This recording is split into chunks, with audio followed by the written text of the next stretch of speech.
राज्याचे उपमुख्यमंत्री अजित पवार हे आज कोल्हापूर जिल्ह्याच्या दौऱ्यावर आले होते। यावेळी त्यांनी पत्रकारांशी संवाद साधला। इतिहासातील काही घटना आणि व्यक्तींवरून सध्या वादविवाद सुरू आहेत। याच पार्श्वभूमीवर संभाजी भिडे यांनी छत्रपती शिवाजी महाराज सर्वधर्मीय नव्हते असं वक्तव्य केलंय। भिडे यांच्या या वक्तव्याला उपमुख्यमंत्री अजित पवार यांनी विरोध केलाय। भिडेंना जे वाटतं ते बोलू शकतात, परंतु छत्रपती शिवाजी महाराजांच्या हिंदवी स्वराज्यात सर्व जाती धर्माची लोक होती असं उपमुख्यमंत्री अजित पवार यांनी सांगितलंय। प्रत्येक जण त्यांना जे वाटतं ते बोलू शकता, परंतु आजपर्यंत तुम्ही शिवाजी महाराजांची सगळी पुस्तकं महाराजांवर असलेली पहा। शिवाजी महाराजांच्या जे काही हिंदवी स्वराज्य स्थापन केलेलं होतं त्याच्यामध्ये जे त्यांचा वेगवेगळे सरदार होते, वेगवेगळ्या जबाबदारी वेगवेगळ्या मान्यवरांच्यावर त्यांनी दिलेल्या होत्या, त्या जबाबदाऱ्यामध्ये देखील सर्व जाती धर्माचे लोक होते अशी इतिहासामध्ये नोंद आहे। आणि शिवाजी महाराजांचा जर इतिहास आपण सगळ्यांनी पाहिला तर शिवाजी महाराज एक आदर्श राजा होते, रयतेचे राजा होते। उद्धव ठाकरे यांनी अर्थसंकल्पीय अधिवेशन सरकारचं अपयश लपवणारं अधिवेशन अशा शब्दात या अधिवेशनावर टीका केली आहे। या संदर्भात बोलताना उपमुख्यमंत्री अजित पवार यांनी कुणी काय म्हणावं हा ज्याचा त्याचा अधिकार आहे, मात्र विरोधकांकडे आता कोणताच मुद्दा राहिलेला नाही असं सांगितलं।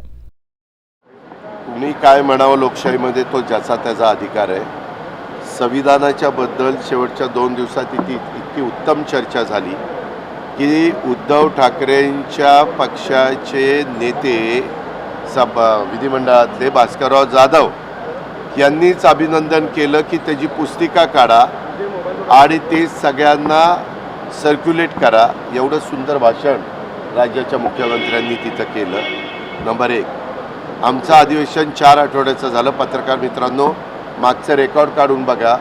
4 आठवड्यात रोज आम्ही वर्किंग डेला 9 तास काम करत होतो।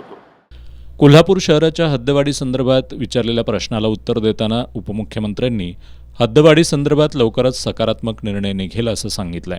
हद्दवाढीच्या संदर्भामध्ये नगरविकास मंत्री आणि उपमुख्यमंत्री एकनाथराव शिंदे साहेबांनी लोकप्रतिनिधी नवीन जे निवडून आलेले आहेत, जे हद्दवाढीशी संबंधित आहेत आणि जे पालकमंत्री प्रकाशराव आहेत, त्या सगळ्यांच्या बरोबर चर्चा केलेली आहे। शेवटी त्या भागातल्या लोकप्रतिनिधींचं म्हणणं पण ऐकून घ्यावं लागतं, कारण 5 लाख लोकांचं ते प्रतिनिधित्व त्या ठिकाणी करतात। त्या मीटिंगमध्ये बऱ्याच अंशी मार्ग निघेल अशा प्रकारे चर्चा सकारात्मक। एकीकडे भाजपचे अनेक नेते मुस्लिमांसंदर्भात द्वेषपूर्ण वक्तव्य करत असताना भाजपनं आता मुस्लिम धर्मियांच्या रमजान ईदच्या निमित्तानं सौगाते मोदी मोहीम सुरू केली आहे। या संदर्भात बोलताना उपमुख्यमंत्री अजित पवार यांनी चांगल्या कार्यक्रमांवर विरोधकांनी टीका करू नये असं सांगत या संदर्भात भाजपची पाठराखण केली आहे। तुम्ही ना काही चांगला कार्यक्रम आणला तर वाईट काय तुम्हाला वाटतं त्याच्यात? हे आपण सर्व धर्म समभाव ही आपली देशाची परंपरा आहे आणि त्यामुळं हाही एक महत्त्वाचा घटक आहे।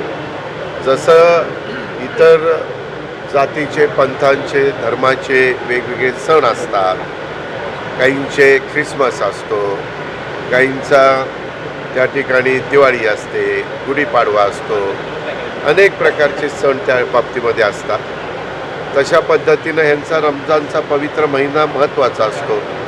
त्या निमित्तानं त्याही घटकाला एक शुभेच्छा देण्याच्याकरता हा कार्यक्रम आणलेला आहे। संतोष देशमुख हत्या प्रकरणात राजकीय हस्तक्षेप होत नसल्याचं स्पष्ट करत उपमुख्यमंत्र्यांनी प्रशांत कोरटकरनं गुन्हा कबूल केला असेल तर त्याला शासन केलं जाईल असं स्पष्ट केलंय। शेतकरी कर्जमाफी संदर्भात बोलताना उपमुख्यमंत्र्यांनी राज्याची आर्थिक स्थिती सुधारल्यावर कर्जमाफीचा निर्णय निश्चित घेऊ असं स्पष्ट केलंय।